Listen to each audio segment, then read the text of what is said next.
মাননীয় সাধারণ সম্পাদক, আমরা একটু লাইভে ছিলাম, একটু যদি বলতেন যে আপনারা তো এখন নিশ্চয়ই প্রধান নির্বাচন কমিশনারের সঙ্গে বৈঠক করবেন, একটু আনুষ্ঠানিকতা যদি একটু বলতেন। একটুকু একটা শব্দ বলবো না, জমা দেওয়া আমরা যে নামটি জানতে পেরেছি সেটি কি আসলে সত্যি? না, সেটাও বলবো। কি ভাই, হাসার জন্য আপনারা তৈরি তো? যদি তৈরি থাকেন তাহলে চলুন ভিডিওটা শুরু করা যাক। খুঁচাবেন না, ইয়ে মানে কাকা, আমি আবার আপনারা কখন খুঁচা মেরে কথা বললাম? আপনি অলওয়েজ খুঁচিয়ে কথা বলেন। ভাই আপনারাই বলেন, আমার চেহারা শুরু দেখে কি মনে হয় যে আমি মানুষকে খুঁচা মেরে কথা বলি? আপনি তো সেলসেলায় বেচতে যাবেন।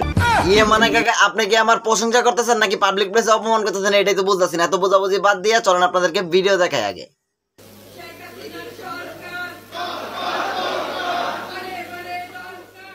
এই আপনি কে? Get out, get out. সাংবাদিক সম্মেলনে এসে এখানে স্লোগান দিচ্ছে, নেতাগিরি দেখাচ্ছে। কেউ এটা করবেন না, খবরদার। ভারতের এক নেত্রী, সে নাকি সব দেশের কথা বলতে পারে। চলেন তার একটু পরীক্ষা নেই, আমরা জেনে নেই সে সব দেশের ভাষায় কথা বলতে পারে নাকি পাবলিক প্লেসে এসে চাপা মারে। কোন ভাষা চাই, প্রত্যেকটা ভাষায় উত্তর দিয়ে দেবো। আচ্ছা, আজকে এটাই দেওয়া যাবো। এই উগান্ডা করে তুই লাগাছে গান মমতা ব্যানার্জির পাক্কারা ইজ্জত মিজত আজকে সব পামসার করে দিবি।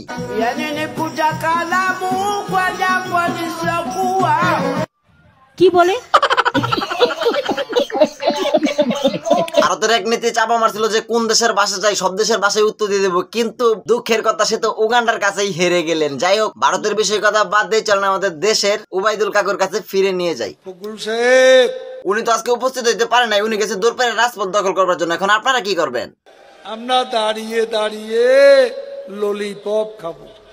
আরে কাকা বলেন কি, ওনারা গেছে রাজপথ দখল করবার লাগে আর আপনি এখানে দাঁড়ায় দাঁড়ায় ললিপপ খাবেন? কেমন আছেন আপনারা? বেশি একটা ভালো না। মাসুদ কিন্তু আবার অত্যাচার করতেছে। আপনি কি মাসুদরা কিছু কইবেন নাকি আমরা চেপে দিয়ে লেপে দিব? ভালো হয়ে যাও মাসুদ। জীবন যৌবন যা আছে সবকিছু শেষ দিয়ে দিব আমি। আজকে উবাইদুল কাকার ভিডিও দেখে তো হাসতে হাসতে হাসতে হাসতে মাথা ঘুরে পড়ে গেছিলাম আমি। চলেন আগে এই ভিডিওটাই দেখাই, তাহলে বুঝতে পারবেন কেন হাসতে হাসতে মাথা ঘুরে পড়ে গেছিলাম আমি। আরে মির্জা ফখরুল, আরে হায়, টেলিভিশনে দেখলাম খালি দৌড়াচ্ছে। ওদিন বলেছে আমরা নাকি অলিগলি পাবো না, পালাবার পথ পাবো না। এখন অনেক কথাই বলতে চাই কিন্তু কোনো ভাষা খুঁজে পাই না মুখে। আজকে উবাইদুল কাকার ভিডিও দেখে হাসতে হাসতে হাসতে হাসতে পেট পেটে গেছে তার রাজনৈতিক বক্তব্য শুনে। তোমার নাম বলো। This is Rakib, welcome to my channel. লারাচারা ভিডিওটা ভাই আজকে এই পর্যন্ত করে দিব শেষ। নেক্সট ভিডিওতে আবার দেখা হবে। খোদা হাফেজ। আপনি যদি আমার চ্যানেল নতুন হয়ে থাকেন অবশ্যই চ্যানেলটি সাবস্ক্রাইব করে দিবেন, আর যদি পেজে থাকেন অবশ্যই পেজটি ফলো করে আমাদের পাশে থাকবেন।